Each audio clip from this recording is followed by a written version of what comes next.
Tenían fama, éxito y la admiración de millones de personas.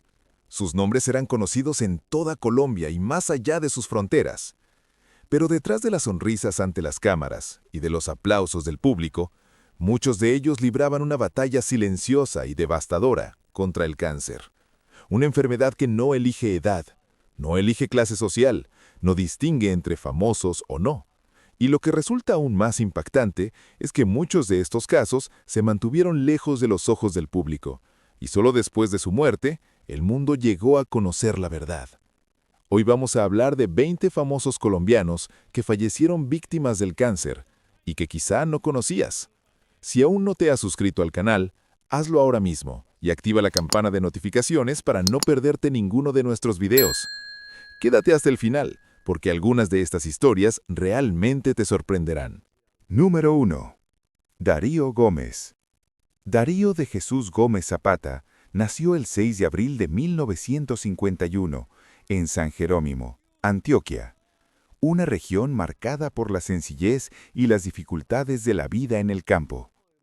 Desde muy joven conoció el dolor y la pérdida, experiencias que más tarde darían forma a su música. Creció en una familia humilde, donde cada logro era fruto de mucho esfuerzo. La muerte de su hermana Rosángela fue uno de los momentos más impactantes de su juventud. De ese dolor nació Ángel Perdido, una canción que no solo conmovió a miles de personas, sino que también marcó el inicio de una carrera que transformaría la música popular colombiana. En los años siguientes, Darío Gómez se convirtió en un símbolo del despecho, un estilo musical que habla de amor, pérdida y sufrimiento. Él no solo cantaba esas historias, las vivía. En la década de los 80 fundó su propia disquera, Discos Dago, demostrando que también tenía visión empresarial. En 1989 lanzó Nadie es eterno en el mundo, una canción que se convirtió en un verdadero himno en Colombia, especialmente en momentos de despedida. A lo largo de más de 4 décadas, vendió millones de discos y construyó un público fiel que se identificaba con sus letras sinceras. Detrás del éxito, su vida personal estuvo marcada por constantes desafíos. Darío enfrentó el dolor de perder a una hija de manera trágica, un hecho que lo afectó profundamente. Aún así, transformó ese sufrimiento en música, manteniendo su conexión con el público.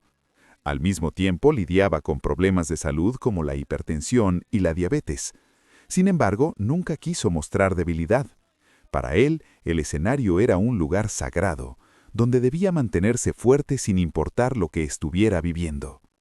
Lo que pocos sabían era que también luchaba contra algo mucho más silencioso. Personas cercanas confirmaron que había sido diagnosticado con cáncer de colon. Esta enfermedad, conocida por avanzar sin dar señales claras, fue progresando mientras él continuaba con su intensa rutina de trabajo. Decidió mantenerlo en secreto porque quería seguir adelante sin preocupar a sus seguidores. Con el paso del tiempo, el cáncer fue afectando su organismo, pero él continuaba activo, participando en reuniones y planeando nuevos proyectos. La noche del 26 de julio de 2022, en Medellín, Darío estaba en su oficina, concentrado en los últimos detalles de una nueva canción llamada Donde nos coja la noche. Quienes estaban con él dijeron que se veía tranquilo y de buen ánimo. De manera inesperada, sufrió un colapso repentino en su casa. Fue trasladado de urgencia a la clínica Las Américas, pero ya no presentaba signos vitales. El equipo médico intentó reanimarlo utilizando todos los recursos disponibles, pero no hubo respuesta. A las 19:31 se confirmó su fallecimiento a los 72 años. La noticia se difundió rápidamente y generó una gran conmoción en todo el país. El presidente Iván Duque expresó sus condolencias y miles de personas asistieron a su velorio, cantando sus canciones como forma de despedida. Mientras Colombia lloraba la pérdida del rey del despecho, comenzó a surgir una pregunta silenciosa entre muchos. ¿Cuántos otros nombres conocidos también enfrentaron batallas similares lejos de los ojos del público? Número 2. Pepe Sánchez. Luis Guillermo Sánchez Méndez, conocido por todos como Pepe Sánchez, nació el 26 de octubre de 1934 en Bogotá, Colombia. Desde joven, mostró interés por el arte y la cultura, lo que lo llevó a estudiar en la Escuela de Bellas Artes de la Universidad Nacional. Su deseo de aprender lo llevó aún más lejos, viajando hasta Praga, en la antigua Checoslovaquia, donde se especializó en cine. Esta formación internacional marcaría profundamente su estilo y su manera de contar historias. Antes de convertirse en una figura clave de la televisión colombiana, trabajó como locutor en la emisora cultural HJCK.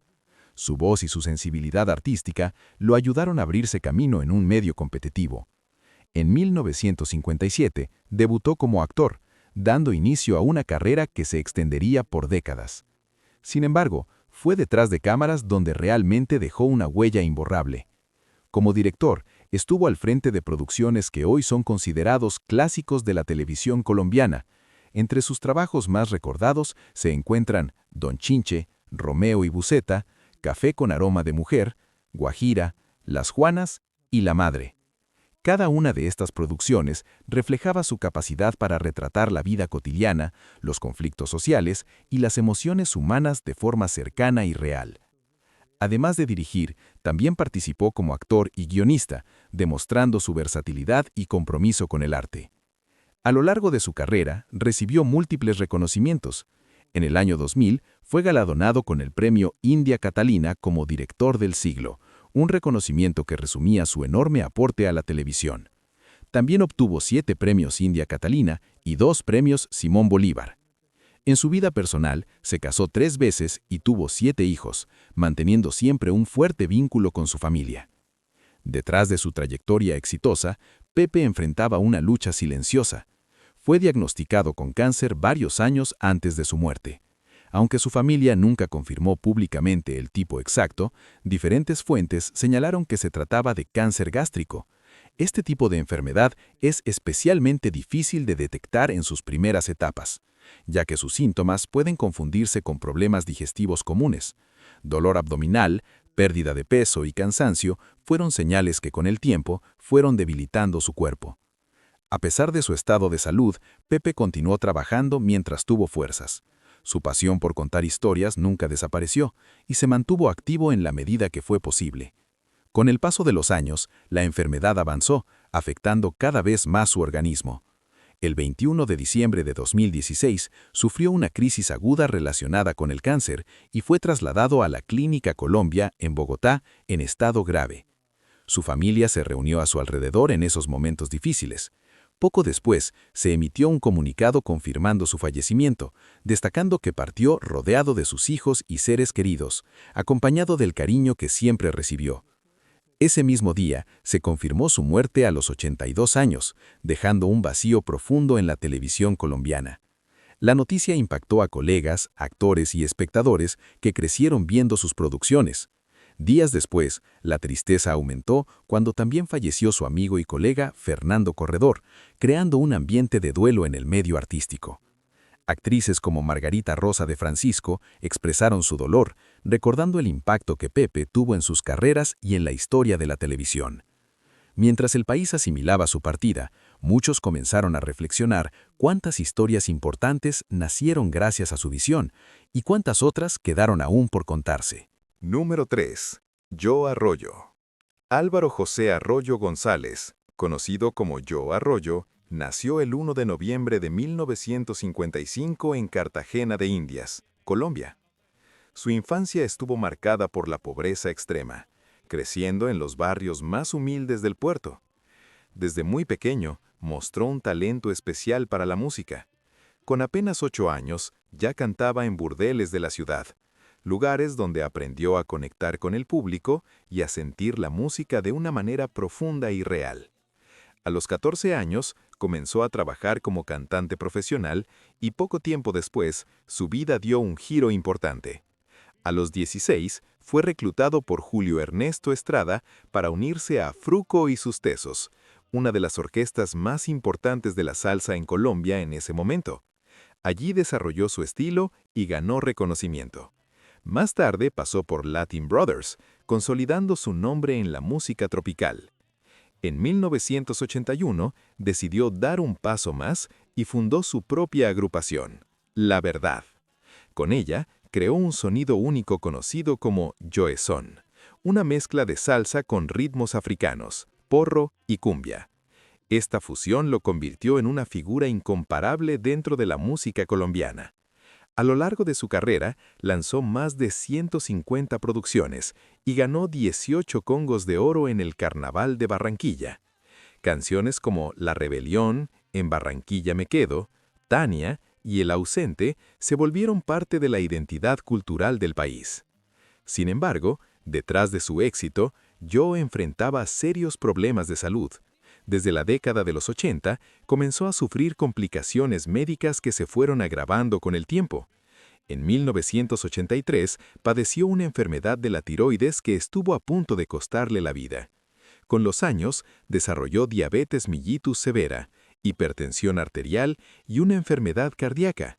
Además, el consumo de alcohol y drogas durante su carrera afectó directamente su organismo, debilitándolo progresivamente. A pesar de estas dificultades, Joe continuó subiendo a los escenarios, aunque en sus últimos años su estado físico era cada vez más frágil.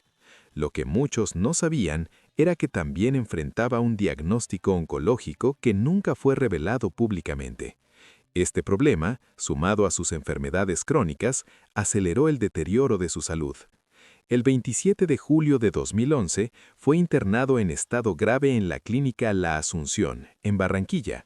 Llegó con un cuadro muy complicado que incluía neumonía severa, una crisis cardíaca y falla renal.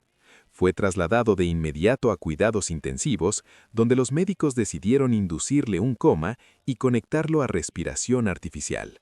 Durante 29 días permaneció inconsciente, sometido a diálisis diario y bajo constante monitoreo. El país entero seguía con preocupación los reportes médicos. Cada día su estado empeoraba y los órganos comenzaban a fallar uno tras otro. Los médicos confirmaron que se trataba de una falla múltiple de órganos y que las posibilidades de recuperación eran muy bajas. Su esposa, Jacqueline Ramón, permaneció a su lado en todo momento, acompañándolo en silencio durante ese difícil proceso. Finalmente, el 26 de julio de 2011, en las primeras horas de la mañana, se confirmó su fallecimiento a los 55 años. La noticia causó una profunda tristeza en Colombia. Miles de personas salieron a las calles de Barranquilla para despedirlo, recordando su música y su legado. Meses después, su cuerpo fue trasladado a un lugar especial en el cementerio Jardines de la Eternidad, reservado para figuras importantes del país. Ese mismo año, recibió de manera póstuma un Grammy Latin como reconocimiento a su trayectoria. Mientras su música seguía sonando en cada rincón, quedaba claro que su historia, llena de talento y lucha, abría paso a nuevas preguntas sobre otros ídolos que también enfrentaron finales silenciosos. Número 4. Germán Castro Caicedo. Germán Castro Caicedo nació el 3 de marzo de 1940 en Zipaquirá, Cundinamarca, Colombia. Desde joven mostró una gran curiosidad por conocer la realidad de su país, especialmente las historias que pocas personas se atrevían a contar. Su carrera comenzó en 1962 como enviado especial de la revista El Ruedo en Madrid. Esta primera experiencia le permitió entender el valor del periodismo como herramienta para revelar lo que muchos preferían ocultar. En 1967 regresó a Colombia y empezó a trabajar como cronista en el periódico El Tiempo. Durante 10 años recorrió diferentes regiones del país, adentrándose en zonas apartadas donde la violencia, la pobreza y el abandono eran parte del día a día.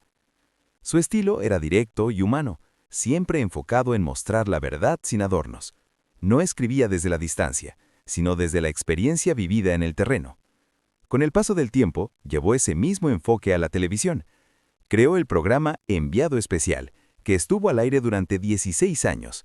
Este espacio marcó un antes y un después en el periodismo colombiano, ya que fue uno de los primeros en salir de los estudios para mostrar la realidad en las calles, los pueblos y las zonas más olvidadas del país. Sus reportajes abordaban temas difíciles como el narcotráfico, la guerrilla, la corrupción y las desigualdades sociales. Además de su trabajo en medios, Germán escribió más de 25 libros. Entre los más conocidos están Colombia Amarga, Mi alma se la dejo al diablo, El Carina, El Hueco y La Bruja. En cada uno de ellos retrató historias reales que ayudaron a entender mejor la complejidad de Colombia. Su trabajo fue reconocido con 11 premios nacionales de periodismo y 8 internacionales. En 2015 recibió el Premio Nacional de Periodismo Simón Bolívar a la vida y obra, uno de los mayores reconocimientos en su país. A pesar de su fuerte presencia pública, su vida personal siempre fue reservada. Por eso, cuando se conoció que estaba enfermo, muchos se sorprendieron. Fue diagnosticado con cáncer de páncreas apenas unos meses antes de su muerte. Según su hermano Gustavo, el diagnóstico se había confirmado aproximadamente un mes antes, pero la enfermedad avanzó de forma muy rápida. El cáncer de páncreas es uno de los más agresivos y difíciles de detectar a tiempo. En la mayoría de los casos, cuando se descubre, ya está en una etapa avanzada. Germán decidió enfrentar esta situación de manera tranquila, sin prolongadas hospitalizaciones. Prefirió quedarse en su casa, en Bogotá, rodeado de su familia y de las personas que siempre estuvieron a su lado. Durante sus últimos días, permaneció acompañado por su esposa, Gloria Moreno, y sus seres queridos. Según su familia, su partida fue tranquila, sin sufrimiento prolongado. Fue su propia esposa quien confirmó la noticia en una entrevista, transmitiendo un mensaje sereno pero lleno de dolor. El 15 de julio de 2021 se confirmó su fallecimiento a los 81 años, en su hogar en Bogotá. La noticia generó una fuerte reacción en todo el país. El presidente Iván Duque expresó públicamente su pesar, destacando la importancia de su legado en el periodismo y la literatura. Durante varios días, colegas, escritores y figuras públicas compartieron mensajes recordando su trabajo y su compromiso con la verdad. Muchos coincidían en que su voz había sido clave para entender las realidades más duras del país. Mientras Colombia recordaba sus historias y su valentía, quedaba claro que su legado seguía vivo y que aún había muchas verdades por descubrir en los caminos que él ayudó a abrir. Número 5. Héctor Ulloa, Don Chinche. Héctor Horacio Ulloa Rodríguez nació el 14 de julio de 1936 en La Vega, Cundinamarca, Colombia. Desde muy pequeño mostró interés por la actuación.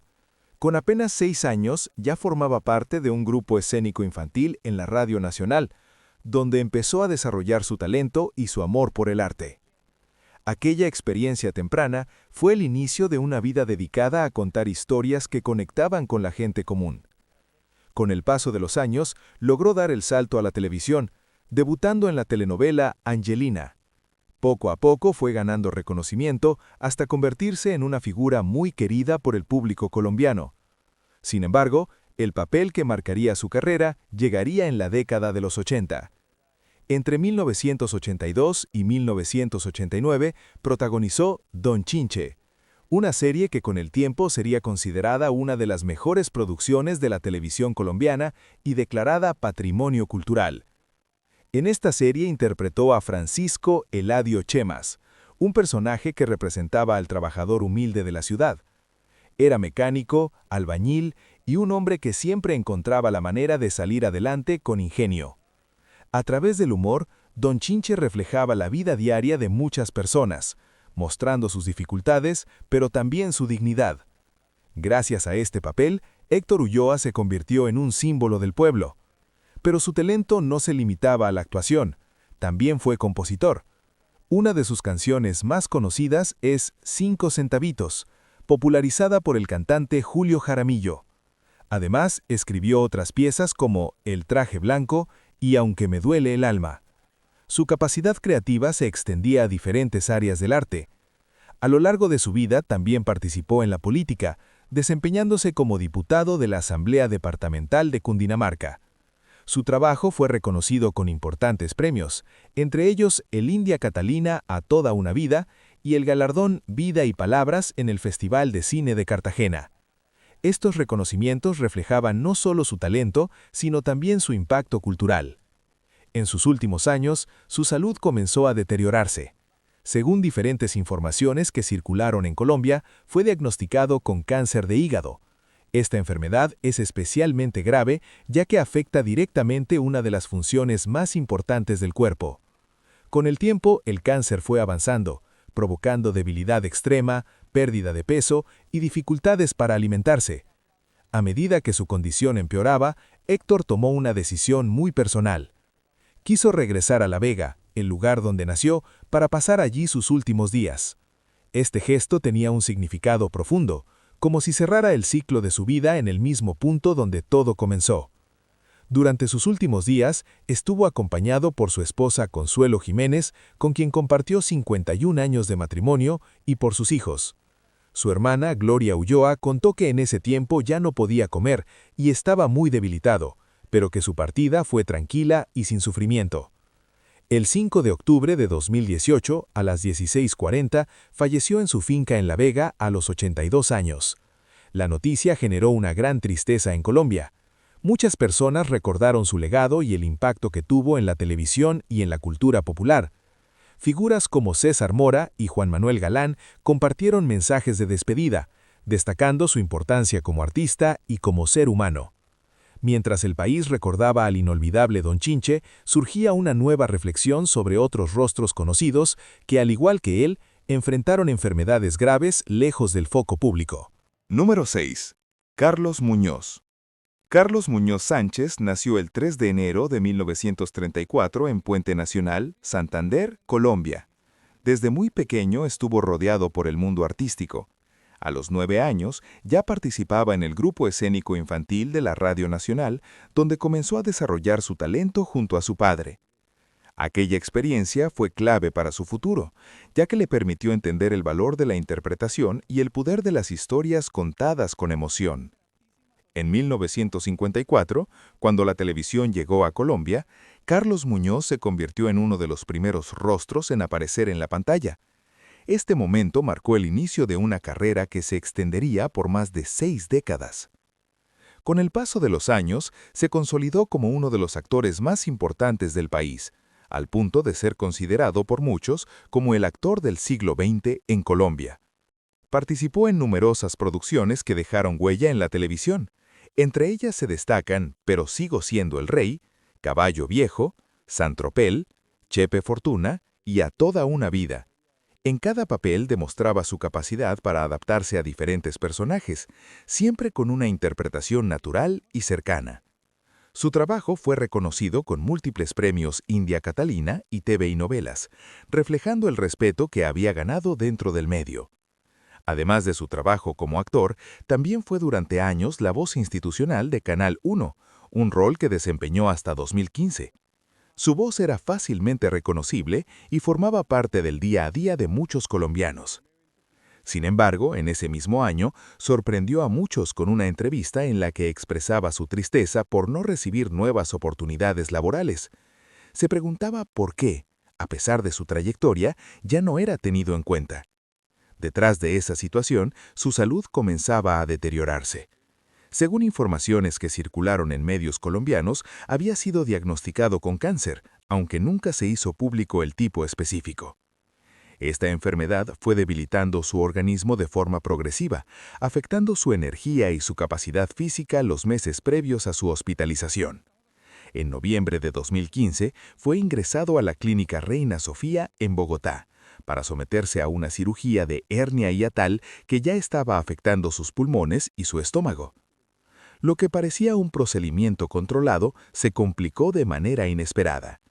Durante su estancia en el hospital, contrajo una bacteria que afectó uno de sus pulmones, llevándolo a un estado crítico. Permaneció hospitalizado por más de 2 meses, pasando por cirugías y cuidados intensivos. Su cuerpo, ya debilitado por la enfermedad previa, tuvo dificultades para resistir. Durante todo ese tiempo, su hija Manuela estuvo a su lado, acompañándolo en cada momento difícil. El 11 de enero de 2016, a las 8 de la mañana, se confirmó su fallecimiento a los 81 años en la Clínica Reina Sofía, en Bogotá.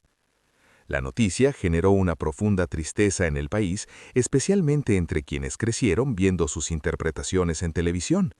El entonces presidente Juan Manuel Santos expresó su pesar públicamente, destacando su legado como actor y como ser humano. Su hija Manuela lo recordó con palabras llenas de amor, describiéndolo como una persona bondadosa y llena de luz. Mientras Colombia despedía a uno de sus grandes artistas, quedaba en el ambiente una sensación de reflexión sobre el paso del tiempo, el reconocimiento y las batallas silenciosas que muchos enfrentan lejos de las cámaras. Número 7. Herbert King. Herbert García King nació el 6 de diciembre de 1963 en Santa Marta, Colombia. Desde joven mostró interés por la actuación y el arte, lo que lo llevó a tomar una decisión importante en su vida: viajar a Inglaterra para formarse profesionalmente. Allí estudió arte dramático, adquiriendo herramientas que más adelante le permitirían construir una carrera sólida en la televisión y el cine. Después de completar su formación, regresó a Colombia con el objetivo de abrirse camino en la industria del entretenimiento. Poco a poco comenzó a participar en diferentes producciones, destacándose por su presencia fuerte en pantalla y su capacidad para interpretar personajes intensos. Con el tiempo, logró hacerse un nombre en la televisión colombiana. Participó en producciones muy conocidas como Pedro el Escamoso, Pasión de Gavilanes, Sin tetas no hay paraíso, El Capo, Tres Caínes, Diomedes el cacique de la Junta y Bella Calamidades. En Pasión de Gavilanes, interpretó a Herzog Vargas, un personaje recordado por su papel como asesino profesional, lo que mostró su habilidad para asumir roles complejos y oscuros. Su carrera no se limitó solo a Colombia. En 2017 tuvo la oportunidad de participar en el cine internacional con la película Loving Pablo, donde compartió escena con actores de renombre como Javier Bardem y Penélope Cruz. Este proyecto representó un paso importante en su trayectoria y una muestra de su talento a nivel global. En el ámbito personal, Herbert también era conocido por su relación familiar con el futbolista Radamel Falcao, siendo su tío. Aunque en algún momento hubo dudas por la diferencia de apellidos, el vínculo familiar fue confirmado y reconocido públicamente. A pesar de su crecimiento profesional, su vida dio un giro inesperado cuando comenzó a enfrentar problemas de salud. Personas cercanas al actor señalaron que había sido diagnosticado con cáncer, aunque nunca se hizo público el tipo específico. La enfermedad avanzó de manera silenciosa, debilitando poco a poco su organismo sin que muchos se dieran cuenta de la gravedad de su situación. Mientras tanto, Herbert intentaba continuar con su carrera, manteniéndose activo en la medida de lo posible. Sin embargo, el impacto de la enfermedad fue afectando su sistema cardiovascular, reduciendo su energía y su capacidad física con el paso del tiempo. El 2 de agosto de 2018 ocurrió un hecho repentino que sorprendió a todos. Herbert sufrió un colapso súbito en Bogotá. Fue trasladado de urgencia a la clínica La Colina, donde el equipo médico hizo todo lo posible por reanimarlo. A pesar de los esfuerzos, no lograron salvar su vida. La noticia fue confirmada por el actor Julio César Luna y por medios de comunicación, generando una reacción inmediata en el mundo artístico. Su partida causó un fuerte impacto, especialmente por tratarse de una muerte inesperada y a una edad relativamente joven. Su sobrino, Radamel Falcao, compartió un mensaje de despedida lleno de emoción, recordándolo como una persona cercana y querida. Muchos colegas también expresaron su tristeza, destacando su talento y su profesionalismo. Mientras su partida dejaba un vacío en la televisión y el cine, su historia se sumaba a la de otros artistas que enfrentaban enfermedades silenciosas, recordando que detrás de la fama muchas veces hay luchas que no llegan a hacerse visibles. Número 8. Fernando Corredor. Fernando Corredor Muñoz nació el 31 de diciembre de 1935 en Medellín, Antioquia, Colombia. Desde joven mostró una gran pasión por la actuación, lo que lo llevó a integrarse al grupo de teatro de la Universidad Nacional de Colombia. Allí comenzó a construir las bases de una carrera que se extendería por más de 5 décadas, marcada por su disciplina y su amor por el escenario. En 1957 debutó en la televisión colombiana, en una época en la que este medio apenas comenzaba a desarrollarse en el país. Desde ese momento su presencia se volvió constante en la pantalla. A lo largo de los años, interpretó una amplia variedad de personajes, desde galanes hasta villanos, pasando por roles dramáticos que exigían gran profundidad emocional. Su versatilidad fue una de sus más grandes fortalezas. Participó en numerosas producciones que marcaron la historia de la televisión colombiana. Entre ellas se encuentran Pasión de Gavilanes, Escobar el patrón del mal, Tres Caínes, Diomedes el cacique de la Junta, Oye bonita y Sin tetas sí hay paraíso. En cada uno de estos proyectos dejó una huella gracias a su talento y a su presencia firme frente a las cámaras. Su voz grave y su estilo único lo hacían fácilmente reconocible para el público. Fernando solía decir con humor que a quienes alcanzaban cierta edad ya no les pedían casting para trabajar. Esta frase reflejaba no solo su experiencia, sino también el respeto que había ganado dentro de la industria. Era un actor valorado por sus colegas y admirado por quienes crecieron viendo sus interpretaciones. Sin embargo, en los años previos a su muerte, su salud comenzó a deteriorarse. Según informaciones que circularon en el medio artístico, había sido diagnosticado con cáncer, aunque nunca se reveló públicamente el tipo específico. Esta enfermedad fue afectando su estado general, dejándolo físicamente más débil con el paso del tiempo. Sin embargo, el destino tenía preparado un giro inesperado. El 19 de diciembre de 2016, mientras caminaba tranquilamente por la carrera 7 con calle 70 en el norte de Bogotá, fue atropellado por una motocicleta. El impacto fue fuerte y le causó un traumatismo cráneoencefálico. Fue trasladado de inmediato a la Clínica Marlí, donde ingresó a la unidad de cuidados intensivos. Los médicos realizaron una cirugía compleja para intentar salvar su vida. Sin embargo, su organismo, ya debilitado por la enfermedad, no logró resistir el trauma sufrido en el accidente. Durante varios días permaneció en estado crítico, mientras colegas, amigos y familiares seguían de cerca su evolución. La situación era delicada y las esperanzas disminuían con el paso del tiempo. Finalmente, el 24 de diciembre de 2016, en plena víspera de Navidad, se confirmó su fallecimiento a los 79 años. La noticia generó una profunda tristeza en el medio artístico colombiano, especialmente porque apenas 3 días antes también había fallecido Pepe Sánchez, creando una semana especialmente dolorosa para la televisión del país. Actores como César Mora expresaron su consternación, recordándolo como un caballero, un gran profesional y una excelente persona. Mientras el país despedía a otro de sus grandes talentos, quedaba la sensación de que muchas historias se estaban cerrando al mismo tiempo y dejando un vacío difícil de llenar, y preparando el camino para recordar a otros nombres que también enfrentaron finales marcados por el silencio y la enfermedad.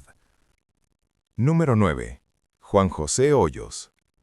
Juan José Hoyos nació en 1953 en Medellín, Antioquia, Colombia. Desde joven mostró una profunda conexión con las historias reales, aquellas que nacen de la vida cotidiana y que muchas veces pasan desapercibidas. Estudió en la Universidad de Antioquia, donde comenzó a formar el camino que lo llevaría a convertirse en uno de los cronistas más importantes del país. A lo largo de su carrera trabajó como corresponsal del periódico El Tiempo, y más adelante se desempeñó como director de la revista Universidad de Antioquia. Durante décadas también fue columnista del diario El Colombiano, donde sus textos lograron conectar con miles de lectores. Su estilo era cercano, humano y reflexivo, siempre enfocado en contar historias con sensibilidad y profundidad. Además de su trabajo como periodista, dedicó gran parte de su vida a la enseñanza. Fue profesor de periodismo durante más de 25 años, formando nuevas generaciones de comunicadores. Su influencia en el ámbito académico fue tan importante como su trabajo en los medios. También participó en el International Writing Program de la Universidad de Iowa en Estados Unidos, una experiencia que amplió aún más su visión sobre la escritura.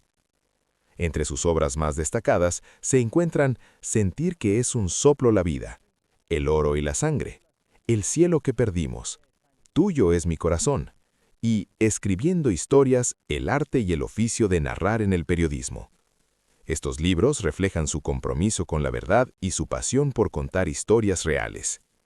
En 1994 recibió el premio Germán Arciniegas por El oro y la sangre, consolidando su reconocimiento como escritor. En 2017 fue galardonado con el Premio Nacional de Periodismo Simón Bolívar a la Vida y Obra, uno de los mayores honores en Colombia. Incluso el reconocido periodista Germán Castro Caicedo lo describió como el mejor cronista del país en la década de los 80, una afirmación que reflejaba el respeto que había ganado en su campo. Sin embargo, en los últimos años de su vida comenzó a enfrentar problemas de salud. Fue diagnosticado con cáncer, aunque el tipo específico nunca se hizo público. La enfermedad avanzó poco a poco, afectando su energía y su capacidad para continuar con su rutina habitual. En mayo de 2023, tomó una decisión difícil. Escribió una carta de despedida a sus lectores en El Colombiano, anunciando que debía dejar su columna debido a su estado de salud.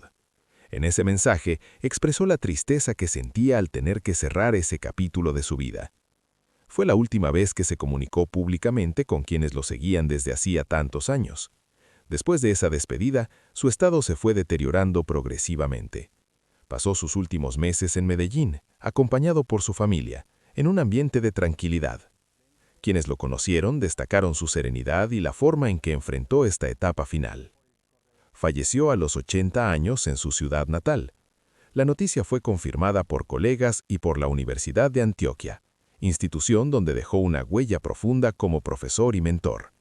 Su partida generó múltiples mensajes de reconocimiento, recordando su legado como escritor y formador. Mientras sus palabras seguían vivas en libros y columnas, quedaba claro que su historia no terminaba con su ausencia, sino que continuaba en cada lector que alguna vez se detuvo a entender el país a través de sus relatos, abriendo paso a nuevas historias que aún esperan ser contadas. Número 10. J. Mario Valencia. Jorge Mario Valencia Yepes, conocido como J. Mario Valencia, nació el 31 de marzo de 1956 en Medellín, Colombia. Desde joven mostró interés por la comunicación y los medios, lo que lo llevó a estudiar en la Universidad de La Sabana. Con el paso del tiempo, se convirtió en una de las figuras más queridas de la televisión colombiana, gracias a su estilo cercano, su carisma y su capacidad para conectar con el público. Fue cofundador de la agencia Colprensa, un paso importante en su carrera como comunicador. Sin embargo, su mayor reconocimiento llegó en la televisión. Inició en 1979 y durante más de 40 años estuvo presente en los hogares colombianos. Programas como Sábados Felices, Día a Día, Muy Buenos Días y El Tren de la Tarde marcaron generaciones enteras. Su forma de presentar era natural, alegre y siempre respetuosa, lo que lo convirtió en una figura confiable para miles de espectadores. En 2002, también tuvo una breve experiencia en la televisión ecuatoriana, ampliando su alcance en la región. A lo largo de su carrera recibió importantes reconocimientos, entre ellos premios Simón Bolívar, India Catalina y TEI Novelas. En 2004, el Congreso de Colombia lo distinguió como Gran Caballero de la Orden de la Democracia Simón Bolívar, un honor reservado para quienes han hecho contribuciones significativas al país. Además de su trabajo en televisión, J. Mario también exploró el mundo de la escritura. Publicó 5 libros con contenido espiritual, reflejando una faceta más personal y reflexiva de su vida.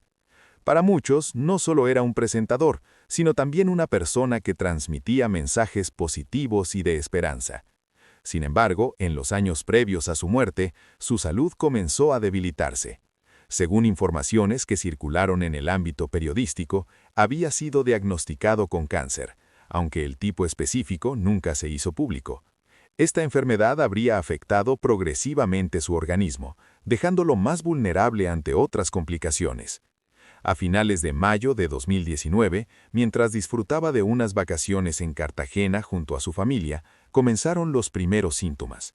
Sintió mareos y fuertes dolores de cabeza, señales que parecían leves al principio, pero que rápidamente se volvieron preocupantes. Al día siguiente, su estado empeoró de forma drástica, hasta el punto de no poder mantenerse en pie.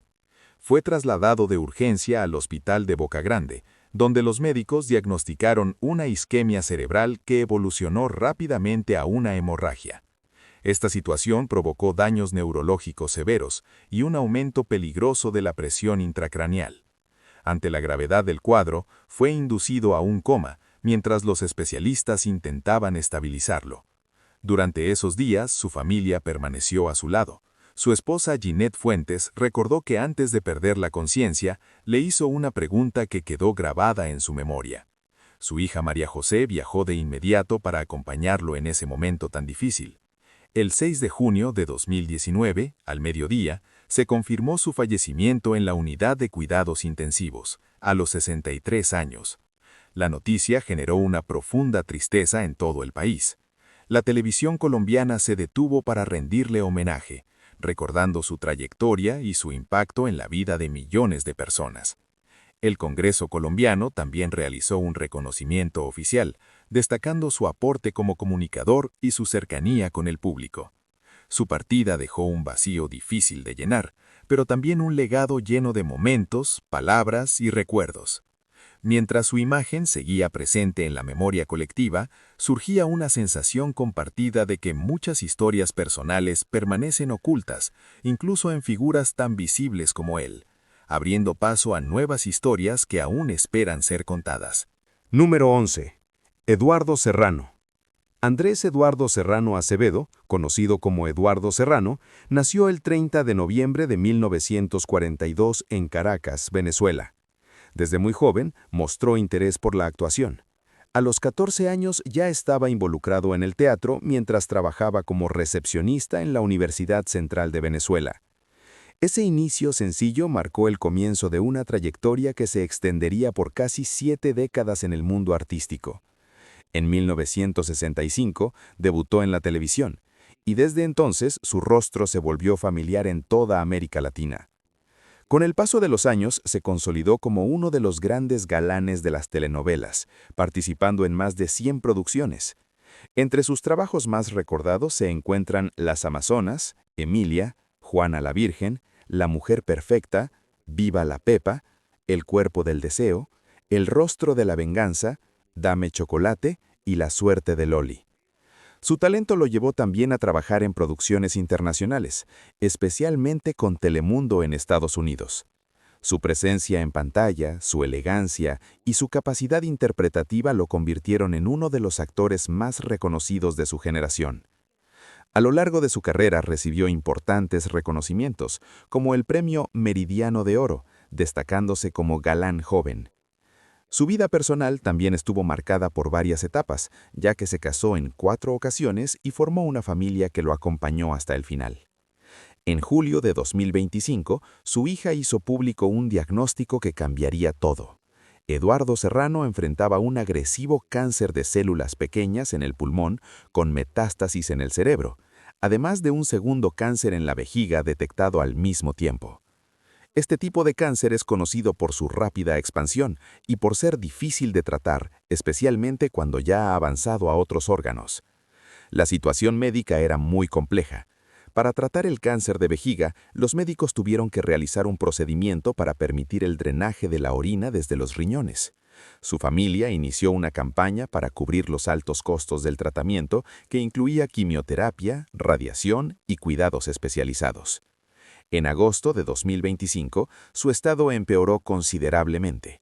A las complicaciones del cáncer se sumó una infección urinaria severa que debilitó aún más su organismo. Permaneció hospitalizado durante varias semanas y su condición se volvió cada vez más delicada. La enfermedad avanzaba rápidamente, limitando cada vez más sus fuerzas. En septiembre fue dado de alta y regresó a casa, donde continuó recibiendo cuidados. Sin embargo, su estado ya era muy frágil.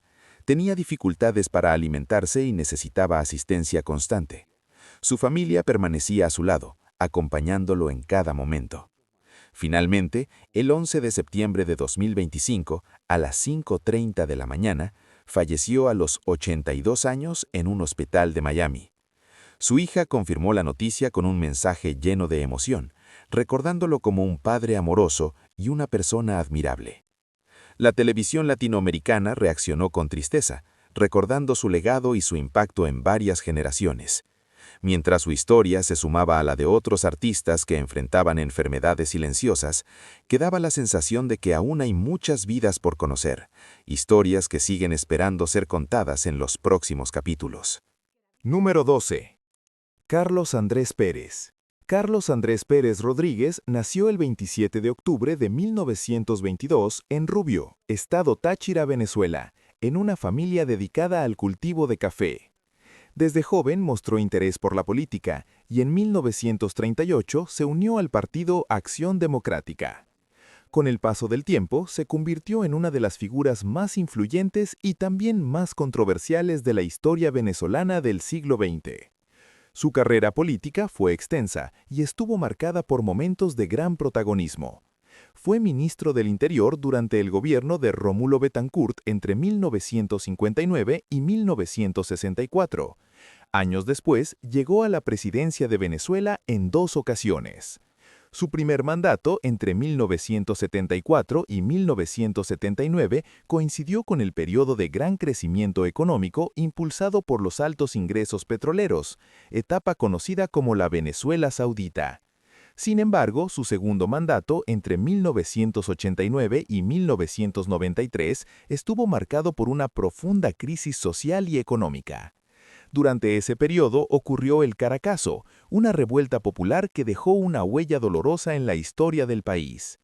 También enfrentó 2 intentos de golpe de Estado en 1992, uno de ellos liderado por Hugo Chávez, quien años después se convertiría en presidente. En 1993 fue separado de su cargo por el Congreso tras ser acusado de corrupción y manejo irregular de fondos públicos. A partir de 1998 se estableció en el exilio, viviendo entre ciudades como Miami, Nueva York y República Dominicana. Aunque seguía casado con Blanca Rodríguez, también mantuvo una relación con Cecilia Matos, con quien tuvo 2 hijas. En 2003 sufrió un derrame cerebral que afectó seriamente su salud, reduciendo sus capacidades físicas y mentales. Desde ese momento, su estado comenzó a deteriorarse de forma progresiva. Personas cercanas señalaron que en sus últimos años también enfrentaba un diagnóstico de cáncer que se mantuvo en privado y que agravó aún más su condición. A pesar de su delicado estado, permanecía atento a lo que ocurría en Venezuela. El 25 de diciembre, en la mañana de Navidad, despertó de buen ánimo y se mostró lúcido. Compartió con su familia y parecía estar estable, lo que hizo que ese día comenzara como cualquier otro. Sin embargo, horas más tarde, su salud se deterioró de forma repentina. Presentó un colapso inesperado y fue trasladado de urgencia al Mercy Hospital en Miami. Todo ocurrió con rapidez, sin dar tiempo a recuperarse. Ese mismo día, a las 14:41, se confirmó su fallecimiento, a los 88 años.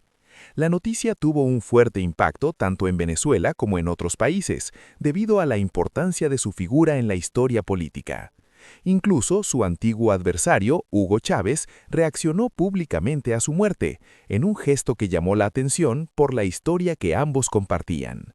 El tema de su entierro generó debate, ya que su familia decidió mantener sus restos fuera de Venezuela durante varios años.